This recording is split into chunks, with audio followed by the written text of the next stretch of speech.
یہ حصار درود شریف سے شروع ہوتا ہے اور اس قدر پروفاؤنڈ ہے کہ آپ اس کو اگر یاد کر کے دل میں اتار لیں تو آپ سفر میں ہیں، آپ کہیں بھی ہیں. میں اس کے بینیفٹس آپ کو بعد میں بتاؤں گا، پہلے میں آپ کو حصار بتا دوں.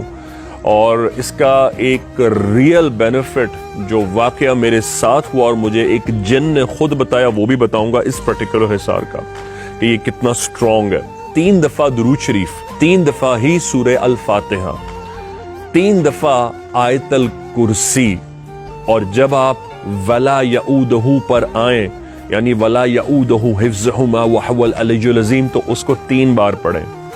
جی یہ کلاسیکل اینگل ہے، آخر میں بتاؤں گا میں کیوں کہہ رہا ہوں. اس کے بعد آپ 3 مرتبہ سورہ القدر پڑھیں گے، 3 مرتبہ سورہ کوثر پڑھیں گے، اور 3 مرتبہ سورہ فلق، اور 3 مرتبہ ہی سورہ الناس پڑھیں گے. قرآن مجید کی پارہ عام کی آخری 2 سورتیں ہیں. جب یہ ہو جائے گی تکمیل تو پھر آپ نے 3 مرتبہ درود شریف پڑھ لینا ہے. ہاتھوں پہ دم کرنا ہے، چہرے، گردن، شولڈرز، سینے پر، اپنی بیک پر، اپنے سٹمک پہ، پیلوس پہ. اس کے بعد ڈسینڈ کرنے ہاتھ گھٹنوں پر، اور ہاتھ نیچے تک پیروں تک لے جائیں. جہاں جہاں تک آپ کا ہاتھ جائے گا آپ سیکیورڈ ہو جائیں گے. اس حصار کو اگر مزید سٹرونگ کرنا چاہیں تو آپ خس، عنبر، ریحان، مشکا، عطر باوضو حالت میں پہلے لگا لیں، پھر دم کریں تو یہ حصار سمجھ لیں 10 ٹائمز اور سٹرونگ ہو جائے گا. یہ حصار کب تک قائم رہے گا؟ جب تک آپ رفع حاجت کے لیے نہیں جاتے، یا جب تک آپ کا وضو قائم رہتا ہے، ہیومنلی پاسبل، یعنی ڈیفلیٹ نہیں ہوتا، اور جب تک آپ پیشاب کے لیے نہیں جاتے رفع حاجت، جب تک یہ حصار قائم رہے گا.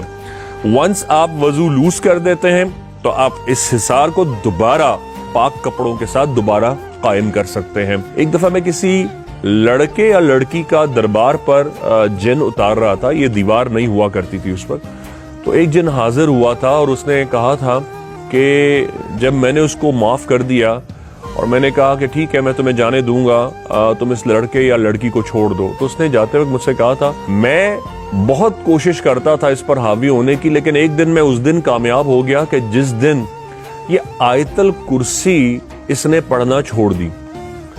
تو میں نے اس سے کہا کہ آیت الکرسی میں ایسی کیا خصوصیت ہے؟ کہنے لگا کہ یہ آیت الکرسی پڑھتا تھا اور اس میں ولا یعودہ حفظہما وہو العلی العظیم 3 مرتبہ پڑھتا تھا. کہنے لگا کہ یہ جو 3 مرتبہ پڑھتا تھا تو ہمارے سامنے ایک لوہے کا دروازہ آ جاتا تھا اور ہم اسے دیکھ نہیں سکتے تھے.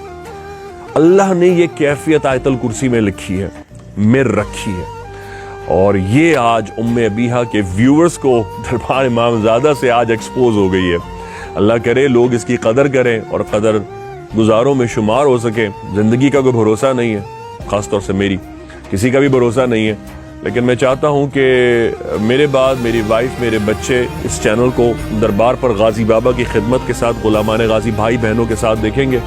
میری کوشش ہے کہ جہاں تک ممکن ہو آنے والے وقتوں کے لیے جب بھی کوئی یوٹیوب پہ دیکھے گا انشاءاللہ غازی بابا کی جوتیوں کے صدقے ہر سیگمنٹ اس کو بینیفٹ کرے گا. بحق غازی یا غازی.